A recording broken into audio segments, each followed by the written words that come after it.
suite, Laurence, c'est à vous. On prend la direction de Marseille. On vous retrouve pour cet entretien exceptionnel. Bonjour Julien, bonjour à tous. Bonjour professeur Raoult. Bonjour. Merci de me recevoir pour CNews en direct depuis l'IHU de Marseille. C'est le plus grand centre français consacré aux maladies infectieuses. Alors, nous sommes le 19 août 2020. L'épidémie de Covid a démarré il y a 8 mois à peu près dans notre pays et a tué près de 30 400 de nos concitoyens. Aujourd'hui, les Français sont inquiets de ce qui va se passer là dans les prochains jours, à la fois dans les écoles, la rentrée scolaire, est-ce qu'elle peut être remise en cause? Dans leur vie, le masque sera obligatoire dans les entreprises, dans certaines rues aussi. Et il y a chez certains un sentiment d'inquiétude, de défiance même, vis-à-vis à la fois du corps médical et du gouvernement. Alors vous êtes un chercheur, un microbiologiste. On va prendre le temps de chercher des explications parce que je crois que vous voulez dédramatiser la situation. Aujourd'hui, est-ce que l'épidémie repart? Il y a un certain nombre de chiffres, d'indicateurs, celui de la DGS, Direction Générale de la Santé, plus 2000 nouveaux cas en 24 heures. Est-ce qu'on assiste, selon vous, professeur Raoult, à une reprise de l'épidémie ou pas? Pas, pour l'instant, ça n'a pas cette forme-là. Si vous voulez, encore une fois, et pour la énième fois, parce que je répète ça à chaque fois que je m'exprime, l'avenir d'une maladie nouvelle est imprévisible. Donc il faut se mettre ça en tête, c'est-à-dire il y a toujours des gens il y a toujours eu des gens qui ont essayé de prédire l'avenir, vous savez. Et en particulier les politiciens, aussi longtemps qu'on remonte, vous savez, les consuls romains avaient un hospice et un aruspice à côté d'eux. Il y en a un qui regardait le vol des oiseaux, l'autre les entrailles des oiseaux, pour leur dire si c'était ce jour qu'il fallait se battre ou pas. Donc c'est toujours pareil, c'est-à-dire qu'il y a une part imprévue, et donc qui s'appelle la chance, où on cherche les signes pour savoir ce qui va se passer, mais tout ça est juste scientifiquement imprévisible. Donc, mais là, on regarde les chiffres. Plus 2000 nouveaux cas en 24 heures. Oui, c'est un rebond auquel vous ne croyez pas il y a quelques mois? C'est très difficile à interpréter parce qu'il y a plusieurs... Ce que l'on peut faire, c'est de comparer par rapport aux maladies qui existent, hein, en particulier les maladies qui sont transmises par voie respiratoire. La plupart des coronavirus se présentent, nous on a fait un travail là, qui est publié, il y a 4 coronavirus qui circulent maintenant de manière endémique, qui sont apparus à un moment, qui maintenant circulent de manière endémique, c'est-à-dire tout le temps, qui ont une activité saisonnière importante. Sur l'ensemble de la planète. Hein. Sur l'ensemble de la planète. Hein, un pic saisonnier important et un fond de circulation, si vous voulez, toute l'année, avec des pics saisonniers, sans qu'on ait jamais compris pourquoi il y avait des pics saisonniers, qui est un mystère total de l'épidémiologie. Il est possible que ça prenne cette allure-là. C'est très difficile, si vous voulez, de comparer ce que nous on appelle l'incidence à la fréquence d'une maladie quand on change les outils de mesure.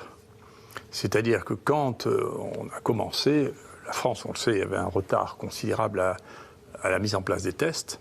Donc on sous-estimait la fréquence et on surestimait la gravité, puisqu'on testait que les gens qui ne pouvaient plus respirer dans certaines zones, pas ici. Ici, on a des données qui sont plus fiables parce qu'on a tout de suite testé beaucoup. Et d'ailleurs, au début, on se faisait faire les gros yeux parce qu'on ne testait pas assez. Et maintenant, on nous dit qu'il faut que vous testiez encore plus. Je ne sais pas, à la fin, on va quand même avoir une limite à ce qu'on est capable de tester. Il y a eu des centaines, il y a encore ce matin des centaines de personnes devant l'IHU de Marseille pour se faire tester. Oui, mais ça on a toujours eu ça. On a depuis le début, on a eu beaucoup. Donc, si vous voulez, plus vous testez, plus vous trouvez de cas, mais dans les cas qu'on trouve, on est en train de regarder, les cas, ce qu'on trouve maintenant et ce que l'on trouvait en février ou en mars, ça n'est plus la même maladie. D'accord ? C'est-à-dire, ce que l'on trouve maintenant, c'est des formes très bénignes. Là, je viens de discuter avec une de nos collaboratrices qui travaille sur les données de coagulation, qui trouve qu'il n'y a plus du tout de troubles de coagulation chez les gens qui rentrent maintenant. La proportion des gens qui est hospitalisée est beaucoup plus faible. On n'a eu aucun mort sur 1000 personnes. Il y a eu un mort, mais qui est vraiment... Enfin, le Covid a joué un rôle extrêmement mineur dans sa fin de vie.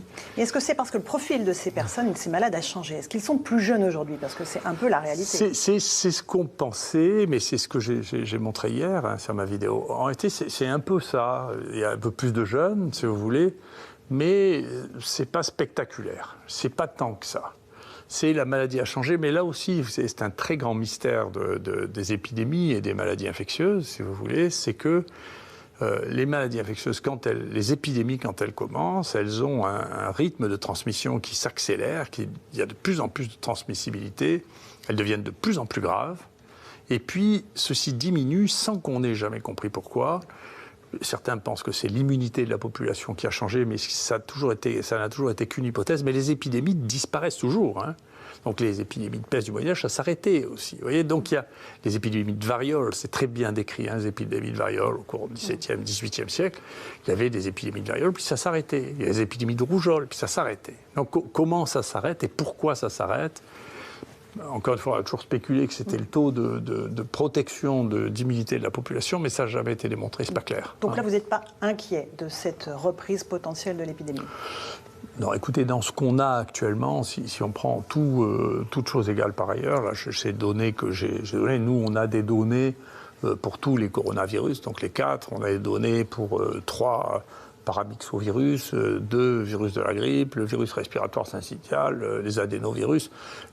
Cette maladie-là n'est pas plus mortelle que les autres. C'est les maladies virales respiratoires qui arrivent jusqu'à l'hôpital. Leur mortalité est de 0 à 1%. Là, on est très très loin de 1%. On est beaucoup plus bas que ça. Moi, je crois qu'il va falloir se mettre à l'idée que c'est rentré dans le paysage. Ça disparaîtra ou ça disparaîtra pas. Mais encore une fois, la prévision de ça, il faut voir les astrologues pour ça. Mais globalement, moi, je ne sais pas pourquoi il y a des années où il y a de la grippe A, des années il n'y en a pas, des années il y a de la grippe B, des années il n'y en a pas. Pourtant, Dieu sait que la grippe, on la connaît, on l'a surveille. Pourquoi il y a des années où il y a 0 grippe A ou 0 grippe B, puis l'année d'après, il y en a plein?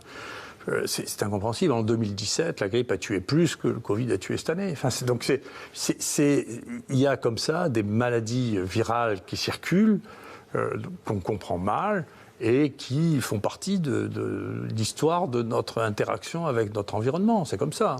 On va parler tout à l'heure de la thérapeutique, de l'hydroxychloroquine, dont vous continuez de dire que c'est aujourd'hui le seul traitement qui fonctionne et qui n'a aucun effet secondaire. On va parler du vaccin aussi. Il y a beaucoup d'incertitudes et d'annonces faites par certains pays autour des vaccins. Mais on va parler des masques, si vous le voulez bien, les fameux masques, parce que parmi les 2 mesures de prévention, les masques et les tests, le masque, c'est le grand sujet du jour.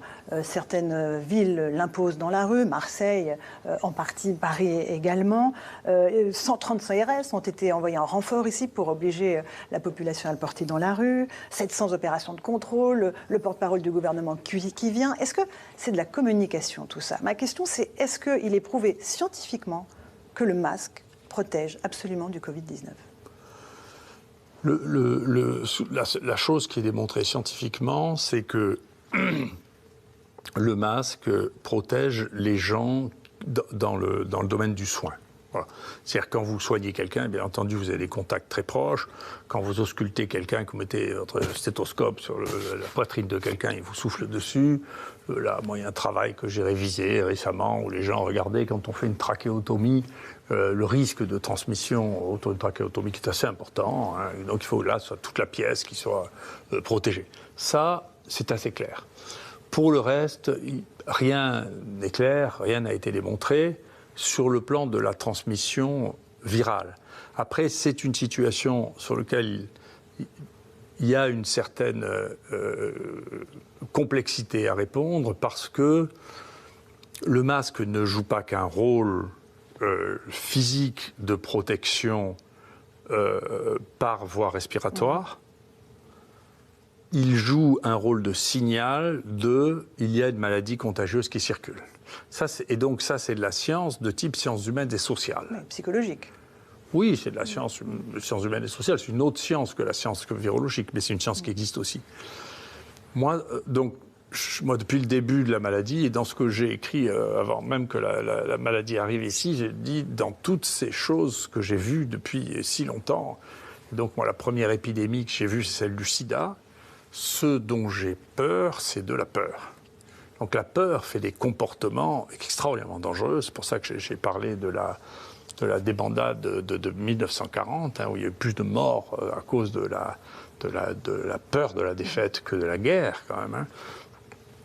Et donc, Si les masques peuvent rassurer, c'est une chose, mais je suis inquiet qu'on fasse une fixation trop importante dessus, parce que maintenant, c'est les gens qui veulent vouloir faire la loi. Vous savez, il y a toujours un dictateur rentré dans beaucoup de gens, qui voudrait imposer, moi j'ai vu ça, j'étais sidéré, le marché, quelqu'un qui engueulait tout le monde, et pas de masque. Il risque d'y avoir des tensions, des bagarres, tout ça. Donc, moi, j'aurais préféré qu'on reste à un niveau de recommandation plus que d'obligation, parce que j'ai peur que ça devienne encore quelque chose de clivant, de conflictuel et de dangereux.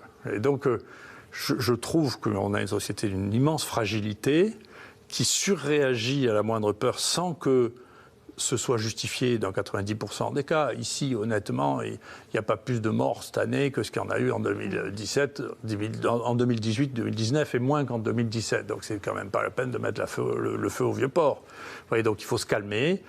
Il faut faire des recommandations de bon sens, je crois, mais je redoute, dans une société qui est aussi fragile et aussi nerveuse, si vous voulez, toutes les mesures qui augmentent cette tension qui n'est pas justifiée par les nombres. C'est justifié. Ce qui se passe, et l'analyse que l'on fait, qui est peut-être, je sais que je fais peut-être de la peine à mes amis qui vivent en Ile-de-France ou qui vivent à Paris, c'est que plus on s'affole, moins on soigne bien les gens. C'est ça ce qui s'est passé. C'est la désorganisation liée à l'affolement. Et que donc, on n'organise pas de lutte en ayant peur. Ça ne se fait pas. Il faut enlever ceux qui ont peur et il faut mettre les gens qui ont du courage devant. C'est comme ça qu'on gagne. C'est pas avec les gens qui ont peur. Le plus important, peut-être, c'est rappeler que c'est les mains aussi, les gels hydroalcooliques sur les mains. La transmission se fait aussi beaucoup par les mains. On sait que c'est vrai. Ça, on sait que c'est vrai. Moi, j'avais été le reviewer du premier article qui avait été fait par Grapp au Pakistan, où vous avez découvert par hasard que ça protégeait des infections respiratoires en testant la protection contre les infections digestives. C'est rendu compte que ça protégeait autant les infections respiratoires que digestives. Moi, j'ai fait la même étude qui est publiée actuellement dans 2 villages au Sénégal où on a implanté le savon régulièrement avec le lavage. On a donné les savons, etc. On a une diminution spectaculaire des fièvres et des pneumopathies. Spectaculaire. Donc, le lavage des mains, le passage de l'eau alcoolisée. Et là, j'avais communiqué avec le ministre pour lui dire, et ça a été suivi d'effets immédiats. On n'arrivait pas à trouver, là aussi, les gens, une complexité. L'OMS avait recommandé une formation hydroalcoolique dans laquelle il fallait qu'il y ait la glycine, de l'eau oxygénée, et puis je sais pas quoi. C'est l'alcool à 70 degrés qui tue les bestioles. Donc il faut avoir de l'alcool à 70 degrés, dénaturé pour pas que les gens le boivent, pour que c'est mauvais goût. Voilà. Et avec ça, si on le passe 20 fois par jour, les mains avec quelques gouttes d'alcool, le risque de transmission est extrêmement faible. D'ailleurs, je recommande à vos spectateurs et à vous-même de faire de la science, pour une fois, c'est-à-dire de l'observation. Observez n'importe qui autour de vous et posez-vous la question de savoir s'il a un rhume, comment il va vous le transmettre. Vous serez sidéré, en réalité, sauf s'il va par vraiment... 1000 façons différentes, j'imagine. Non, s'il est bien élevé, il ne va pas vous éternuer dessus, sinon il est dégoûtant, il faut que vous éleviez les gens. Mais il va mettre ça dans un mouchoir, ou il va essuyer son nez avec le truc, il va mettre la main devant la bouche, et puis ensuite il va toucher des choses que vous-même... Et vous allez, si vous l'observez pendant une demi-heure, vous allez comprendre qu'en réalité, ce n'est pas possible que ça passe par voie respiratoire. Ça passe par les mains. C'est par les mains ou éventuellement par les vêtements, si les gens s'essuient sur la manche, qui n'est encore pas très coquet. Mais c'est par les mains que ça passe. Si on observe, si on accepte de sortir d'une fausse science qui a 50 ans, on a montré des grosses images de gens qui ils éternuent, c'est pas vrai. Voilà, c'est pas comme ça que ça se passe par les mains. Et il suffit d'une demi-heure d'observation à chacun d'entre nous pour voir qu'il n'est pas possible que ça passe par autre chose que par les mains, et ensuite sur les objets inanimés. Professeur Raoult, est-ce qu'on se trompe de guerre sanitaire avec les masques et le confinement? On va en parler tout de suite. Est-ce que ce sont les nouvelles lignes Maginot? Encore une fois, est-ce que vous avez évoqué la peur, la panique qui cause plus de morts que la maladie elle-même? Est-ce qu'on vous évoquez une dictature hygiéniste? Si vous voulez, c'est pas le contrôle des comportements fait partie de l'organisation sociale aussi primitive que ce qu'on la connaît. C'est comme ça. Donc il faut relire Lévi-Strauss. Toutes les sociétés ont une organisation sociale avec des règles. parmi ces règles, les règles hygiéno-diététiques, c'est la Bible, font partie de qu'est-ce qu'on mange pas. On sait très bien pourquoi il ne fallait pas manger de porc. C'est parce que le porc mal cuit donne des maladies dont on reconnaît tout de suite le lien de causalité avec le porc. Donc c'est un animal dangereux à manger cru en particulier. Pourquoi il faut manger cuit et pas cru quels sont les aliments défendus parce qu'ils sont possiblement empoisonnés ou parce qu'ils sont... Et donc tout ça, tout le code alimentaire, le code de la pureté, vous voyez, dans l'islam, eh bien, il faut faire 5 fois les ablutions par jour pour être propre, vous voyez. Tout ce code de l'hygiène, bien sûr, fait partie de la vie sociale, et en particulier pour éviter les intoxications et pour éviter les maladies infectieuses. Donc, ça fait partie de la vie qui est...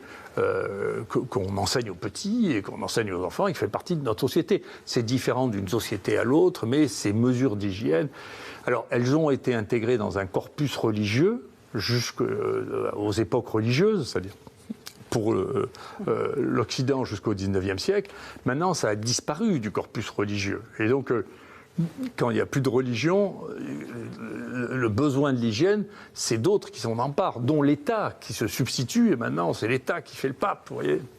Mais est-ce qu'on a franchi un cap, là, avec cette épidémie de Covid-19, justement dans cette guerre sanitaire, ces règles qu'on impose aux gens au nom de l'hygiène et du... Je ne sais pas. Je redoute chez les hygiénistes, je redoute le goût du pouvoir de contrôler les autres. C'est un pouvoir, si vous voulez. Je redoute ça. Ceux que je connais ont un fond dictatorial assez prononcé.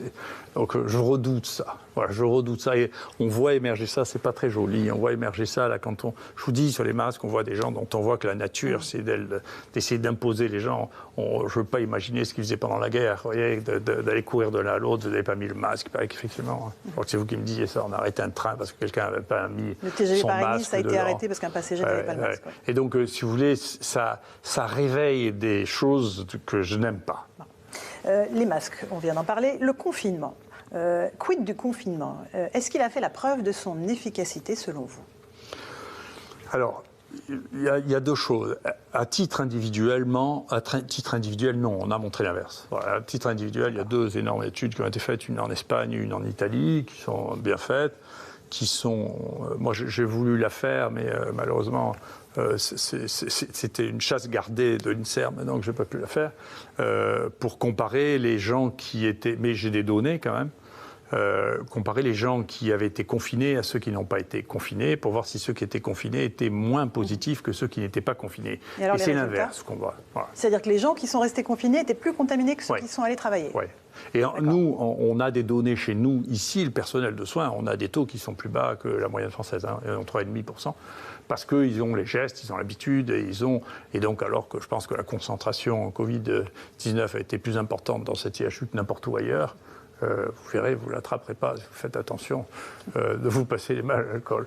Donc, il n'y a pas d'évidence au niveau individuel, pour des raisons que les gens qui comprennent la contagion, ou qui comprennent, je ne sais pas si on comprend, mais enfin qui savent à peu près comment ça se passe, c'est que si vous mettez quelqu'un qui est contagieux sans le savoir, en plus sans l'avoir testé, au milieu d'une famille de gens qui n'ont pas été encore infectés, c'est les bateaux, c'est ce qui s'est passé, ça marche très bien. Hein, donc l'histoire de la quarantaine, si vous voulez, on sait depuis tout temps que ça ne marche pas. Quand même. Donc, on l'a bien vu, il y a 2 bateaux, 2 histoires magnifiques, hein, une en France avec le Charles de Gaulle, l'autre au Japon.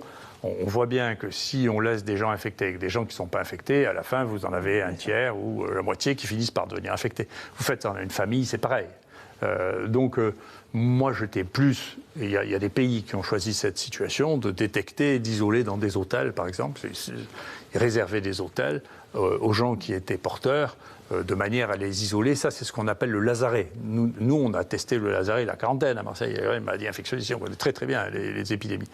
Et le lazaret, ça marche bien. C'était les sanatoriums, ça marche très bien. Hein.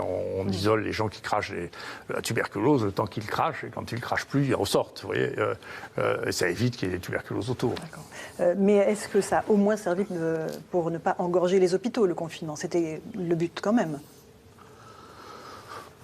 Oui, écoutez, je trouve, si tout ça, les questions que vous posez ne sont pas inintéressantes, mais elles sont datées. voyez. Là, les hôpitaux ont un problème financier terrible, c'est qu'ils ont été vides, les hôpitaux. C'est ça le problème. Alors d'abord, les hôpitaux ont été vides. Ensuite, on a... moi, je le sais à Marseille. En dehors des salles de réa, donc. Hein. Ou en dehors des salles de réa. Ils ont été vides. À la fin, on a... Et puis, je ne sais pas quelles vont être les conséquences de ça. Il y a des opérations qui ont été retardées, qui n'ont pas été faites. On va voir, il y a des cancers qui n'ont pas été détectés quand même. Tout ça a arrêté le flux normal, y compris de la prévention, de la thérapeutique. Et d'autre part, il y a eu des zones dans lesquelles, si vous voulez, cette bivalence privée-publique a posé des problèmes. C'est-à-dire qu'on ne s'est pas servi du privé parce que c'est le public qui organisait tout. Et donc, au moment où il y avait des problèmes de réa considérables, dans l'Est, ça je le sais parce que je connais des gens qui sont là-bas, hein, on n'a pas utilisé à un moment les réanimations privées et les réanimations publiques étaient pleines. Donc, si vous voulez, moi, je trouve, mais j'espère qu'on y verra clair, que ce pays a eu un problème d'organisation très sérieux et que les endroits dans lesquels ça a le moins bien marché, c'est les endroits qui ont été les moins bien organisés. D'accord ? Donc c'est pour ça d'ailleurs que je plaide pour les IHU, et je ne plaidais pas du tout pour les IHU, je l'ai écrit il y a 20 ans, hein, pour qu'il y ait un IHU marseillais. Je pensais qu'il en fallait 7 dans le pays, et je pense qu'il y en avait 7 dans le pays. Globalement, les choses auraient été gérées de manière différente, mais il faut bien qu'il y ait un moment une organisation et un endroit où on sait qu'on peut aller, où on sait qu'on peut gérer les choses, où on sait qu'on peut les compter, on sait qu'on peut faire les statistiques, on sait qu'on peut les voir, si vous voulez. C'est pas en multipliant les centres avec 2 petits centres de référence, c'est complètement dépassé.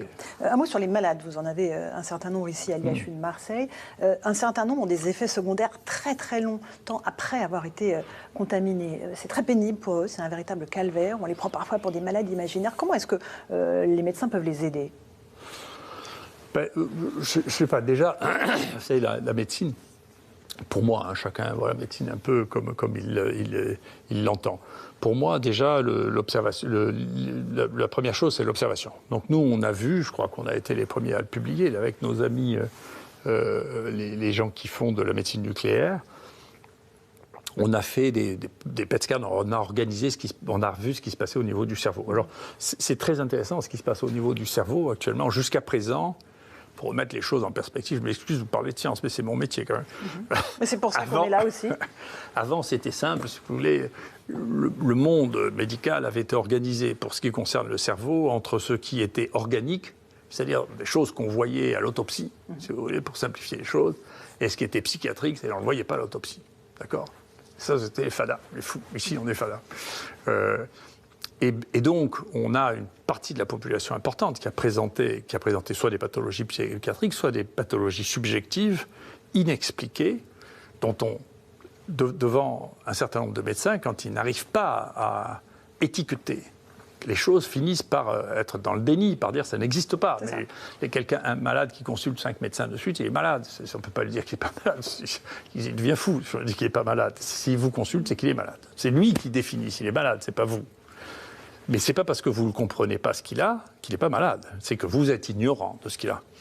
Alors, on a mis ça en place et on a essayé de comprendre grâce à de nouveaux outils. C'est parce qu'on a d'autres modes d'observation. Et maintenant, l'observation, le cerveau, c'est très difficile. C'est un crâne, on ne comprend rien à ce qui se passe dedans. On voit que les lésions, alors jusqu'à présent, même le scanner, on voyait les lésions qu'on avait vues à l'anatomie avant, aux autopsies. Tandis que maintenant, on peut voir comment il fonctionne. C'est-à-dire, on peut voir son métabolisme. Les endroits qui marchent bien, les endroits qui ne marchent pas bien. D'accord ? Et on voit ce que le Covid fait sur le cerveau. Et on voit ce que le Covid fait sur les cerveaux. Et ce qu'il fait sur les cerveaux, là aussi, c'était on a compris grâce à l'observation clinique. C'est-à-dire que nous, on s'est rendu compte à partir des 2 premiers malades qu'on a eus, parce qu'on cherchait ça pour les infections respiratoires, qu'ils ne sentaient plus les odeurs, ils ne sentaient plus les goûts. Donc, ça s'appelle l'anosmie et la gueusie, qui est le meilleur signe de tout. Donc, il faut que les gens sachent ça. Le signe, dans 2/3 des cas, les gens présentent ça comme signe du Covid, ce qui est spécifique, plus que la fièvre, plus que la toux, c'est ça qui est spécifique. C'est plutôt un bon signe. C'est-à-dire, on a l'impression qu'il y a un peu 2 formes, une forme haute et une forme basse, et que c'est la forme basse qui est dangereuse. Cette forme haute, avec on ne sent plus les odeurs pendant quelques temps. Alors, il y a des gens chez qui ça dure. Et donc, quand on regarde maintenant le fonctionnement du cerveau, on voit des zones qu'on appelle hypométaboliques, c'est-à-dire le cerveau est éteint à cet endroit-là. Et on voit ça relativement fréquent, juste, si vous voulez, sur le lobe olfactif, c'est-à-dire l'endroit du cerveau qui est juste derrière le nez, et qui gère la perception des odeurs. Et de temps en temps, ça s'étend au-delà de ça, et ça peut aller jusqu'au tronc cérébral, et là, il peut y avoir des manifestations. Alors, ça passe par une autre zone qui s'appelle la zone limbique, qui peut expliquer des troubles de la concentration, des difficultés à refonctionner, et puis ça peut aller encore plus en arrière sur le tronc cérébral et donner des douleurs, si vous voulez, que maintenant, qu'on n'arrivait pas à étiqueter il y a encore 5 ans, qu'on arrive à étiqueter avec des outils nouveaux, de la technologie nouvelle, qui nous permet de voir l'activité métabolique. On envoie du sucre, le cerveau est très avide de sucre, du sucre marqué, et donc les endroits dans lesquels il n'y a pas de sucre marqué, c'est comme le cerveau ne marche plus, vous voyez. Et donc on le voit maintenant. Comment on peut soulager ces douleurs ? Il y a des traitements qui fonctionnent pour ces malades ? Pour l'instant, on en est encore une fois au stade de l'observation, de comprendre. D'abord, on va essayer de comprendre en fonction du traitement qu'ils ont reçu, s'ils ont plus ou moins si on peut prévenir plus ou moins ces douleurs. Mais surtout, si vous voulez, quand on a une cible, c'est-à-dire quand on peut voir les modifications, ça y est, on peut avoir des médicaments. C'est-à-dire on peut visualiser l'effet. Tant qu'on n'avait pas de visualisation, on n'avait que des effets subjectifs qui sont... C'est extraordinairement difficile à évaluer, les effets subjectifs, d'autant qu'il y a des effets... Nous sommes suggestionnables. C'est-à-dire que moi, je peux vous rendre malade et je peux vous faire du bien, avec rien. D'accord ? Tout le monde sait ça. C'est pour ça qu'il y a des guérisseurs, c'est pour ça qu'il y a des... Donc, chez nous, on appelle ça l'effet placebo ou l'effet nocebo. Et on sait très bien, moi, je sais très bien faire les ponctions lombaires et vous aurez pas mal. Et j'ai des collègues qui arrivent qui ont tellement peur eux-mêmes de faire la ponction lombaire que vous aurez mal pendant une semaine. Tout le monde sait ça. C'est l'effet nocebo, maintenant, on en connaît tous les circuits cérébraux, on sait pas où ça passe, comment on peut le corriger. L'effet placebo aussi. L'effet placebo, c'est un effet qui est proche comme localisation des benzodiazépines, et donc des médicaments anxiolytiques, etc. Ça se localise au même moment, c'est au même endroit. Donc vous avez toutes ces choses qui apparaissaient magiques, qui ont été dans le déni du scientisme. Vous savez, on a vécu une époque un peu bête avec le scientisme, qui a fini par nier tout ce qu'il ne comprenait pas, ce qui est une bêtise. C'est une attitude profondément anti-scientifique. D'accord. Un mot des tests de dépistage. On a beaucoup plus de tests de dépistage aujourd'hui en France, mais est-ce qu'ils sont fiables ? Est-ce que la fiabilité scientifique de ces tests est imparable ? Vous savez, en médecine, c'est rare que les choses soient oui-non. Donc, c'est mieux de faire des tests que de ne pas faire de tests. Mais je vais vous donner un exemple qui est... moi qui est le premier sur lequel j'ai été amené à réfléchir, encore une fois, qui était le sida. Quand les tests sur le sida sont sortis, les tests qui étaient magnifiques, et qui avaient une spécificité, c'est-à-dire qui étaient vrais dans 99% des cas. C'est énorme. Il n'y a rien que l'erreur humaine fait au moins 1%. Vous pouvez vous tromper de tube, vous pouvez vous tromper d'un tas d'erreurs. Et donc 99%, et donc quand moi je m'envoyais en consultation, les patients qui avaient été détectés au centre de transfusion sanguine comme étant positifs, et donc ils trouvaient 1% de positifs. Et à l'époque, la prévalence, le nombre de cas vraiment positifs, c'était de 1 pour 1000. D'accord ? Donc, bien qu'ils aient une sérologie qui était parfaite, alors après elle s'est améliorée parce qu'il y a le Western blot là, 9 sur 10 des positifs qu'ils m'envoyaient étaient des faux positifs. Et c'est la même chose pour le Covid ? Non, pour le Covid, on a 20% de faux positifs. On a 1 sur 5 qui est un faux positif. Ouais. C'est quand même assez important. Comme chez Ça veut dire qu'il faut les vérifier. Voilà, il faut le vérifier. En particulier parce que nous, on sait que même si la machine vous répond que c'est positif, de temps en temps, c'est pas possible que ce soit positif. Vous voyez, c'est-à-dire à partir d'une certaine dilution, la machine vous répond toutes les dilutions. Nous, on a mesuré ça très précisément. On part avec des morceaux d'acide nucléique, d'autre part en quantifiant les virus. On sait qu'au-delà d'une certaine dilution, c'est pas vrai. Parce que les acides nucléiques, c'est volatile, c'est extrêmement difficile de s'en débarrasser. Vous savez, on a des collègues qui manipulent un virus à la faculté de médecine. Ils se sont rendus compte qu'ils avaient des faux positifs ici, alors qu'ils n'ont jamais manipulé les virus, parce que ça se colle sur les cheveux, les vêtements. Donc, c'est bien pire que les virus.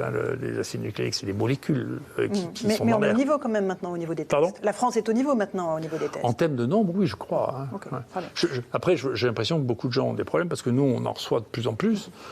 Parce que les gens n'arrivent plus à assumer, parce que du coup, je pense là aussi, je pense qu'il faut un peu rassurer la population, parce que les gens voudraient se faire, on ne va pas pouvoir tester 65 millions de gens une fois par semaine, ça, on ne peut pas le faire. Il faut se calmer.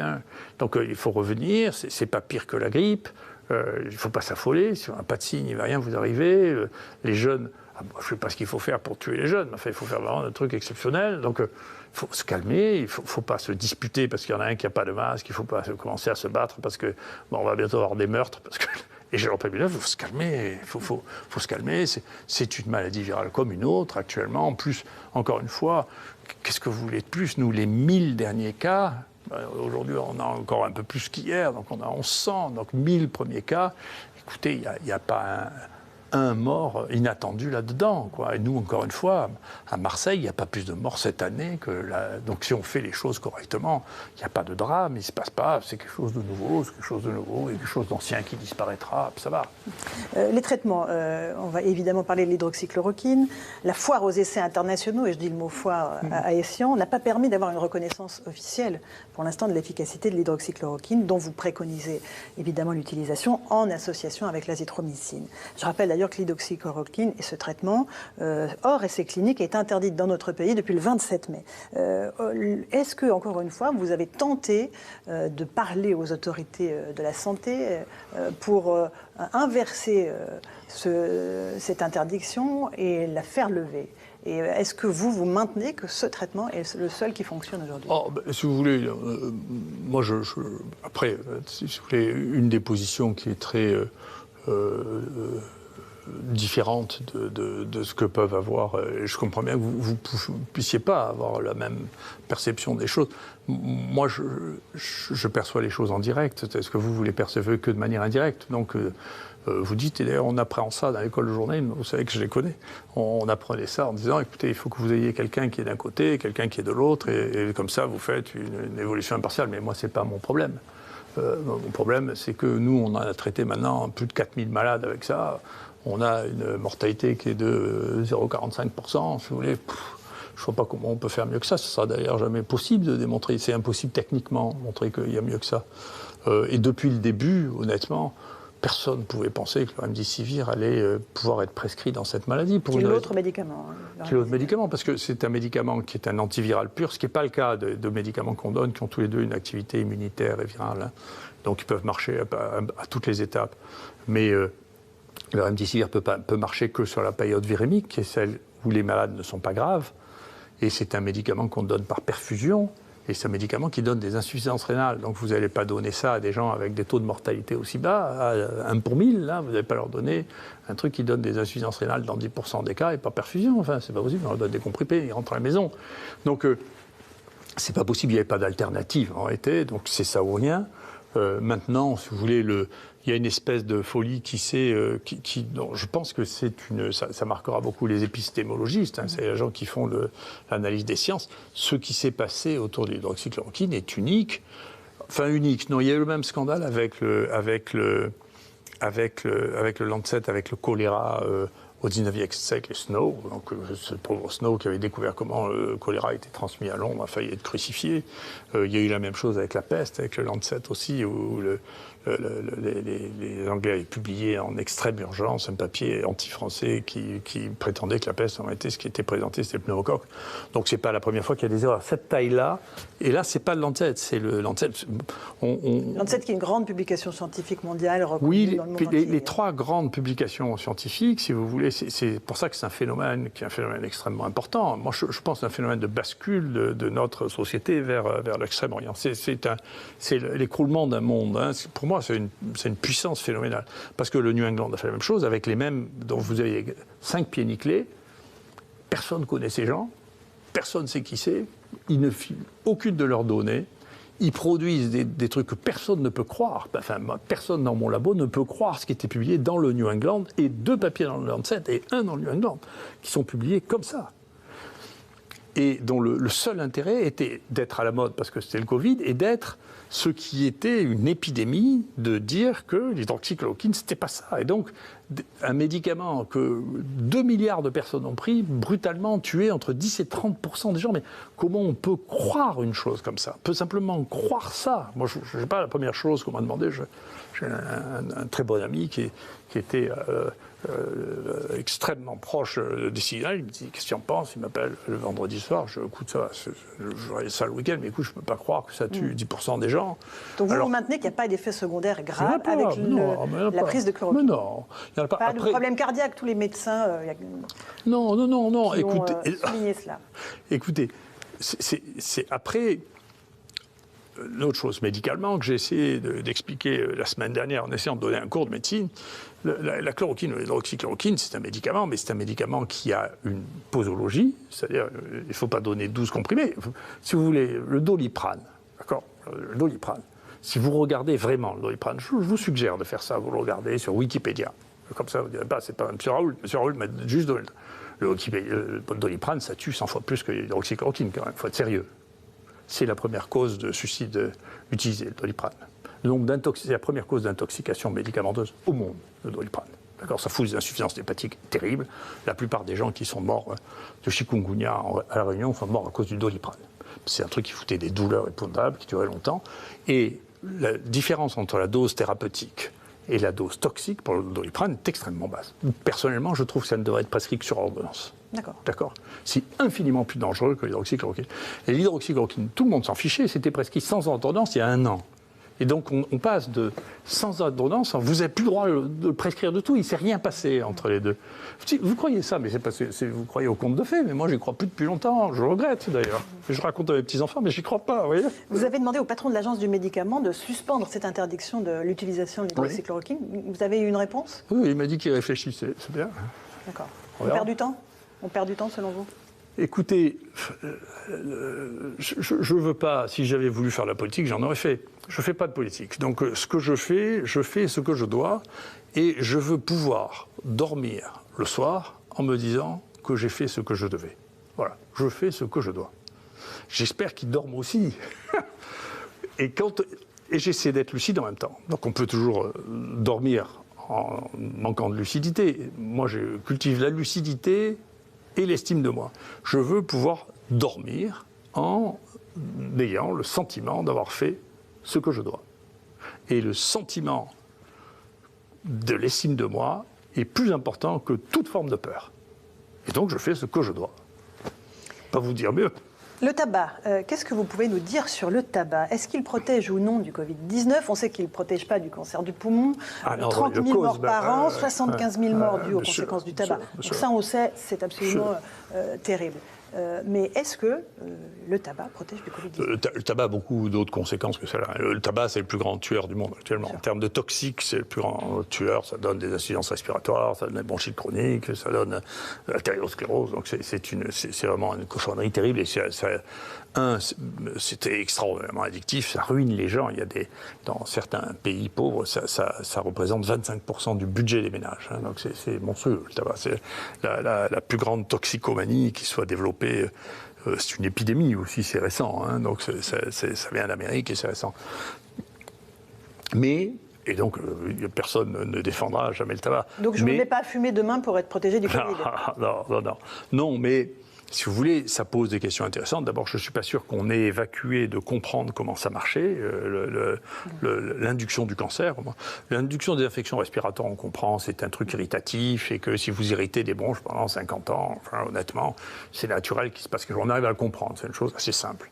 Le cancer, c'est compliqué. Ce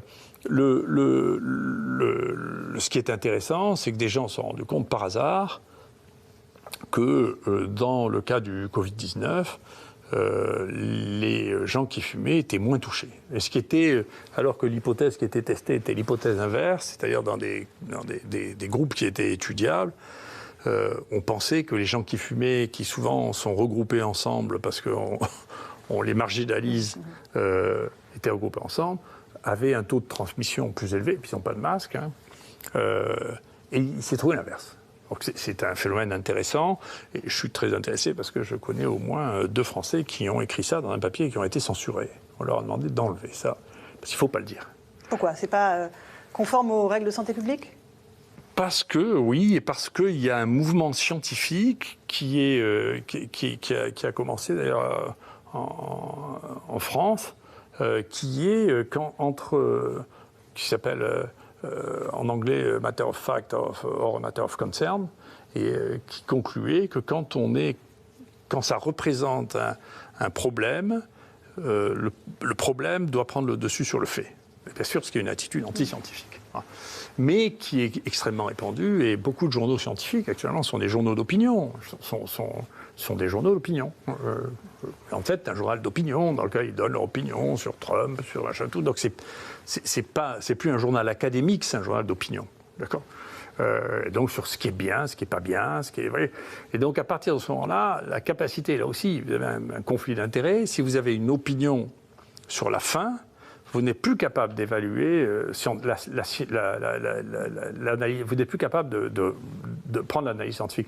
Et c'est dommage parce que, du coup, basé sur ces éléments, nous, on avait travaillé sur le tabac, on avait travaillé sur les virus du tabac. Le premier virus étudié dans l'histoire de la virologie moderne, c'est le virus de la mosaïque du tabac. C'est un virus très résistant et qui a des quantités colossales dans le tabac. Donc on avait fait un travail là-dessus en regardant si quand les gens fumaient, eh bien, on retrouvait le virus dans leur bouche. La réponse c'est oui. On retrouve dans le tube digestif aussi, oui. Et c'est des virus qui se comportent, les virus ARN aussi, qui sont susceptibles, qui ressemblent aux virus qui manipulent les génomes. Et donc on se posait la question de savoir est-ce que ça a joué un rôle, en particulier dans le cancer, est-ce que c'était le virus, est-ce que le virus jouait un rôle dans la transformation cellulaire. Et donc, il y a des gens, il y a quelqu'un qui m'a envoyé un papier sur une hypothèse en disant, écoutez, est-ce que le virus de la mosaïque du tabac jouerait un rôle pour inhiber la croissance du Covid. Et c'est une question scientifique, donc on n'a pas le droit de censurer les questions scientifiques parce qu'elles font naître des réflexions scientifiques qui amènent bien plus loin que l'interdiction hygiénique des gens qui disent « je sais ce qui est bon pour vous ». Voilà. C'est un autre monde. Le monde politique et le monde de la connaissance scientifique, c'est deux mondes différents. L'immunité croisée des enfants. On est à quelques jours de la rentrée scolaire, les parents sont à nouveau inquiets. Vous dites qu'ils bénéficient d'une immunité croisée parce qu'ils sont en permanence soumis à d'autres coronavirus, c'est ça ? Je dis pas ça, parce que je ne fais pas de généralité. J'ai constaté que, là aussi c'est factuel, hein,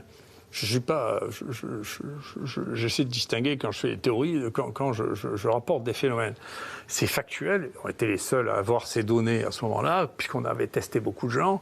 Factuellement, on voyait qu'il y avait extrêmement peu d'enfants qui avaient des anticorps, de manière significativement bien moindre que les autres, alors que si on regardait les autres maladies infectieuses respiratoires, ils en ont plus. On a publié ça, hein. Donc il y a plus d'enfants qui font de la grippe, du virus respiratoire syncytial, de machin tout. C'est une des raisons pour lesquelles on pense qu'il faut vacciner les enfants contre la grippe, hein, et que c'est ça qui risque d'être beaucoup plus efficace pour la santé publique, hein, qu'autre chose, alors qu'en France on ne le fait pas. Hein, ça se fait en Angleterre, aux États-Unis.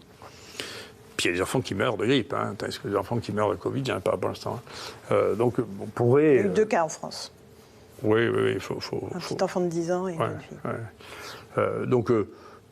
il y a vraiment un élément là qui est distinct de ce qu'on a d'habitude. Et puis il y a une jeune femme chez nous qui a fait une enquête dans les familles, si vous voulez, pour analyser dans les familles qui étaient au milieu d'une fête quel était le taux d'attaque, c'est-à-dire le nombre de gens positifs, symptomatiques ou non, porteurs ou non, entre les adultes et les enfants, et qui a montré qu'il y a une différence significative entre les enfants et les adultes. Donc les enfants sont moins sensibles. Nous avons posé l'hypothèse, il y a plusieurs personnes qui ont repris cette hypothèse et qui trouvent que c'est vrai, que parmi les coronavirus qui circulent, il y en a 2 qui sont relativement proches de celui-là, qui circulent à un niveau très important, qui donnent comme ce virus des porteurs asymptomatiques, qu'il est bien possible que ce soit ça qui les protège, d'autant que quand on regarde avec des sérologies un peu plus techniquement révélatrices, on voit qu'il existe des anticorps contre le Covid-19 avant que le Covid-19 apparaisse. Donc on voit bien que c'est d'autres choses qui ont produit ça. Donc maintenant, est-ce que ça va être vrai? C'est-à-dire la durée de cette protection des anticorps croisés ou de l'immunité croisée, on ne la connaît pas. Est-ce que ça va être vrai l'année prochaine? J'en sais rien, parce que cette année, on a bien étudié ça. On a eu les 4 coronavirus avant d'avoir le 5e. Et donc, il est bien possible que les 4 épidémies de coronavirus habituelles qui ont circulé et protégé contre le 5e, et on ne sait pas ce qui va se passer l'année d'après. Vous voyez, donc il ne faut pas faire une généralité d'une observation ponctuelle. Ce que l'on sait, c'est que les enfants en 2020, pendant les 6 premiers mois de 2020, étaient relativement protégés contre le Covid-19. Vous évoquiez le vaccin. Il y a de nombreux pays qui annoncent avoir trouvé le vaccin. La Russie, Vladimir Poutine, l'Australie aussi, qui dit avoir trouvé un candidat vaccin et qui veut le rendre obligatoire pour sa population.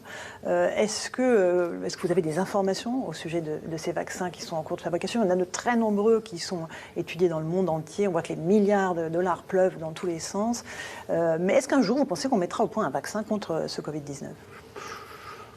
Écoutez, je n'en sais rien, parce qu'encore une fois, je n'ai pas l'habitude de prédire quoi que ce soit, donc je ne vais pas commencer, je suis trop vieux. Peut-être que ça sera un signe de changement cérébral que je redoute, si vous voulez. 2, je ne sais pas si ça aura une utilité, j'en sais rien. Pourquoi ?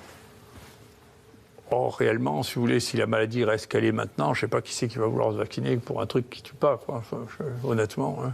Mais avec ça, vous vous rendez compte que vous alimentez tous ceux qui sont anti-vaccins? Non, mais si vous voulez, cette question des pro-vaccins et anti-vaccins, c'est une bêtise. Voilà, c'est une bêtise, c'est pas vrai. C'est une réalité. Non, c'est pas une réalité. C'est que, si vous voulez, moi je me souviens, je me suis disputé avec un confrère qui essayait de me donner des leçons de médecine, si vous voulez. Ce qui m'irrite beaucoup, c'est que vous pouvez pas, si vous voulez, le monde n'est pas divisé en deux. Il n'y a que les... Je m'excuse, je pense que c'est une dérive. Il n'y a que les imbéciles qui pensent que c'est divisé en deux. Il n'y a pas un monde des pro-vaccins et des mondes des anti-vaccins. C'est pas vrai. Voilà. Donc, en plus de ça, moi, j'ai été dans un ministère dans lequel ils étaient à fond, tous contre les vaccins. Quand j'y étais, c'était juste après Kouchner et sa bêtise avec l'hépatite B. Donc, quand moi, je disais, écoutez, il faut reprendre les choses calmement, parce que c'est pas possible qu'on soit les seuls en France à avoir ça. Tout le cabinet du ministre disait, on ne peut plus demander son truc, il fait partie du lobby pharmaceutique, les vaccinales, rien que moi, si vous voulez. Après, quand vous dites, écoutez, on est en train de faire des bêtises avec le vaccin pour la poliomyélite, parce que ça fait 2 ans qu'il y a plus de poliomyélite vaccinale que de poliomyélite naturelle, on dit il est anti-vaccin. Non, je suis un scientifique.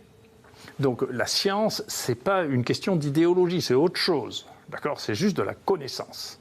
Donc la connaissance, c'est est-ce que, à chaque fois qu'on pose la question d'un vaccin, c'est quel est le risque, quel est le bénéfice.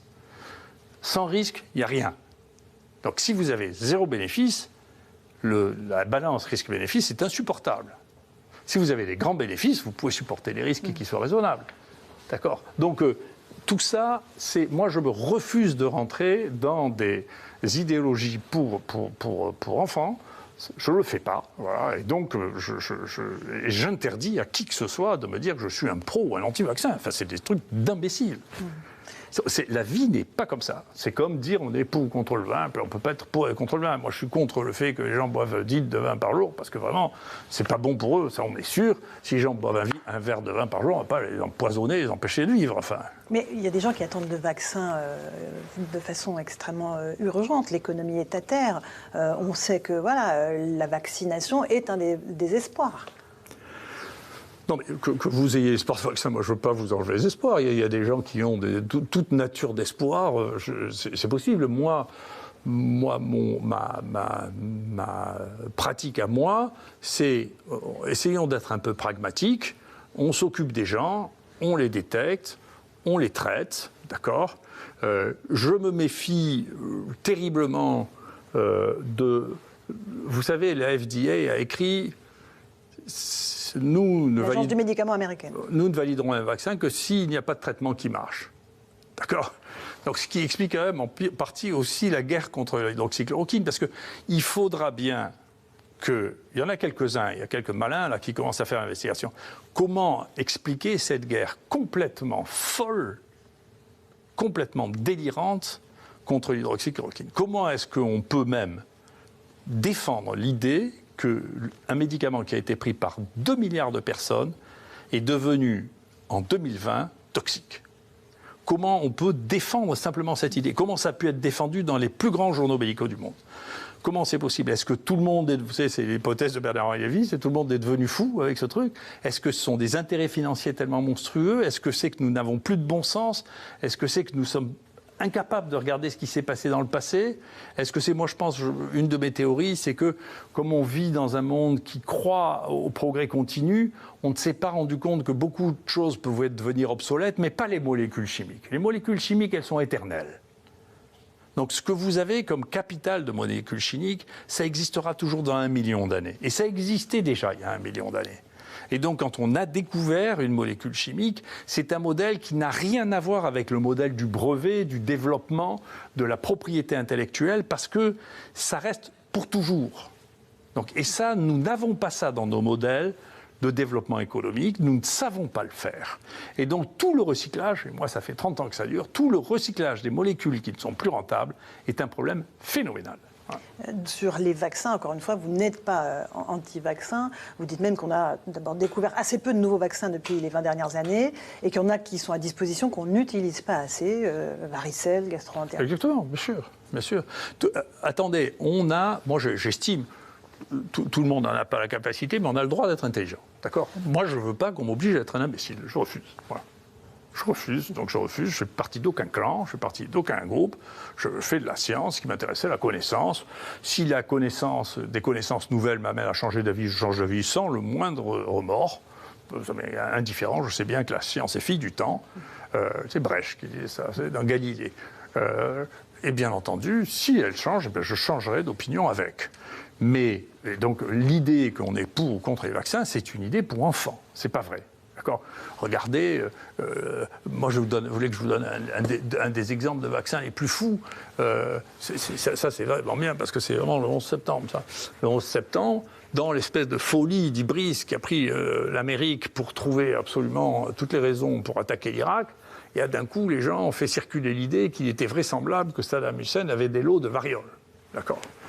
Et donc, ils ont dit, écoutez, il doit avoir des lots de variole, et donc on va vacciner tout le personnel américain contre la variole. Le vaccin contre la variole, c'est un vaccin épouvantable, c'est extraordinairement toxique. Incroyablement toxique. Ça a été abandonné parce qu'il n'y avait plus de variole. D'ailleurs, on a fait un abandon beaucoup plus intelligent que pour la poliomyélite. On a fait un abandon par encerclement, c'est-à-dire progressivement.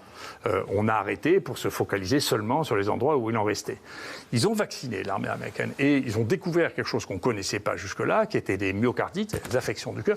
Et il y a 100 soldats américains qui sont morts de la vaccination contre la variole pour une maladie qui n'existait plus. D'accord. Donc vous ne pouvez pas, à moins d'être d'un autre monde que le mien, vous ne pouvez pas être pour la vaccination contre la variole. Il faut être fou pour être pour la vaccination pour la variole. Donc vous n'êtes pas pour tous les vaccins. Il faut dire, écoutez, on va réfléchir, quels sont les risques, quels sont les bénéfices attendus. Pour la grippe, en revanche, il n'y a pas de débat. Il faut se faire vacciner contre la grippe. Moi, oui, je pense que ce n'est pas le même âge. Je pense qu'il faut vacciner les enfants, parce que les enfants réagissent très bien. L'efficacité de la grippe diminue de manière très très régulière toutes les décennies à partir de 70 ans. Donc on se focalise sur la partie qui ne réagit pas, alors que ceux qui sont les vecteurs sont les enfants, et qu'il y a des morts chez les enfants. Donc moi je suis pour la vaccination des enfants, et je fais vacciner mes petits-enfants. Qu'est-ce qui fait que les Français vous perçoivent comme un irréductible qui refuse de plier face à l'État et aux lourdeurs de l'État ? Qu'est-ce qui fait la différence du professeur Raoult ? J'en sais rien, alors ça, non. Comment vous voulez-vous que je sache que de l'intérieur... Mais vous avez conscience que vous êtes devenu un symbole, quand même. Oui, mais si vous voulez, c'est pas...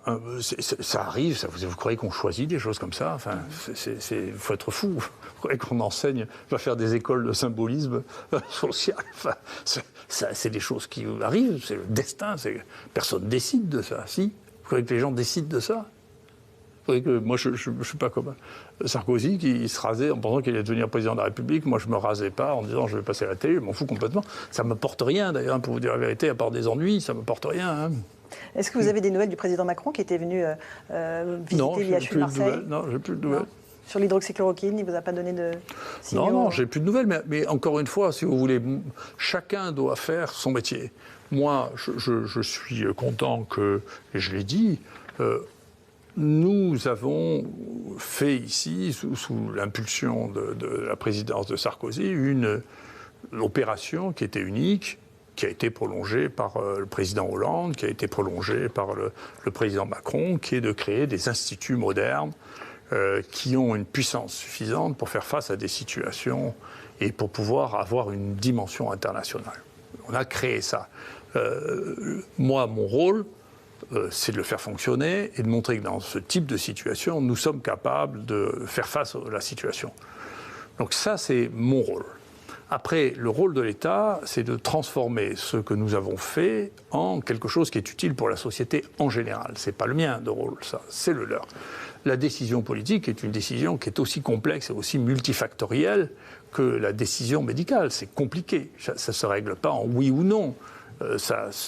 J'imagine qu'il y a de multiples paramètres qui rentrent en jeu, et je n'en connais qu'une partie, et je ne veux pas connaître ce qui se passe.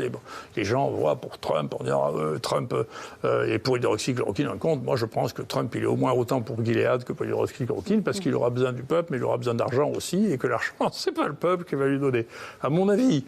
Donc si vous voulez, tout ça, je vois bien que pour mon monde, les gens sont très naïfs parce qu'on simplifie les choses à l'extrême, et pour le monde politique, pour ce que j'en connais, on est très très naïf aussi parce qu'on simplifie à l'extrême. Donc moi, mon rôle à moi, je suis content qu'on m'ait laissé jouer mon rôle. J'étais un peu ennuyé par des petites choses qui ne m'inquiètent pas, et dont je me fiche d'ailleurs, parce que j'estime que, encore une fois, ce que je quête, c'est l'estime de moi. J'ai pu faire tout ce que je pensais nécessaire. À la fin, je vois que je dis, au début, on me disait, faites trop de tests. Maintenant, on me demande de refaire probablement ce qui est la limite ultime de ce que nous sommes capables de faire, parce que ça finit par faire des monstruosités. Donc, les gens ont changé d'approche, ils changeront peut-être d'approche. La science, c'est le temps qui la juge, hein, vous savez. Et donc, chacun est là où il doit être. Les politiques, c'est l'histoire qui les juge. Moi, je crois que l'histoire soit impitoyable pour la dérive scientifique que nous avons. Elle sera impitoyable. Ce qui s'est passé là est vraiment sidérant. Un scandale ?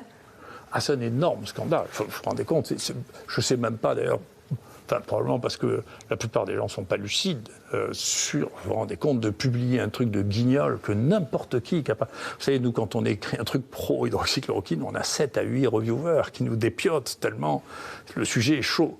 Quand ils ont passé des trucs dans lesquels, je vous assure, moi, mes étudiants pouvaient dire que ces papiers étaient faux. Hein. Comment ce truc peut passer dans les 2 journaux qui avaient la plus grande influence ? Mais c'est en même temps qu'il y a, comme vous, les médias traditionnels commençaient à être débordés complètement par les médias indépendants, les réseaux sociaux, YouTube, etc.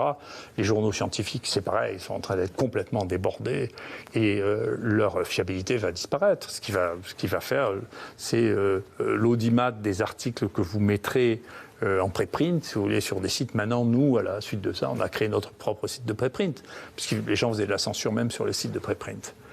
Donc, pour échapper à la censure ce que l'on doit penser dans une situation comme ça, vous avez vu, Facebook a censuré des articles ou des reports sur la chloroquine. Donc, on est rentré dans une espèce de conflit politique de censure, ce qui est une chose inouï pour les années, ce que je peux juger des années récentes. C'est arrivé avant. Hein. Je peux vous dire que l'évolution, ce pauvre Lamarck, quand il a voulu faire l'évolution, ils l'ont pas tué, je ne sais pas pourquoi. Enfin, Cuvier, qui était pourtant un grand scientifique, hein, l'Académie des sciences, il fallait le tuer quand même. Hein.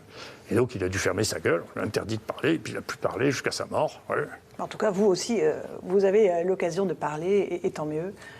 Merci beaucoup de nous avoir consacré du temps aujourd'hui depuis l'IHU de Marseille. Merci professeur Raoult pour cet entretien complet. Voilà, Julien Pasquier, c'est à vous avec vos invités pour le débrief de l'interview.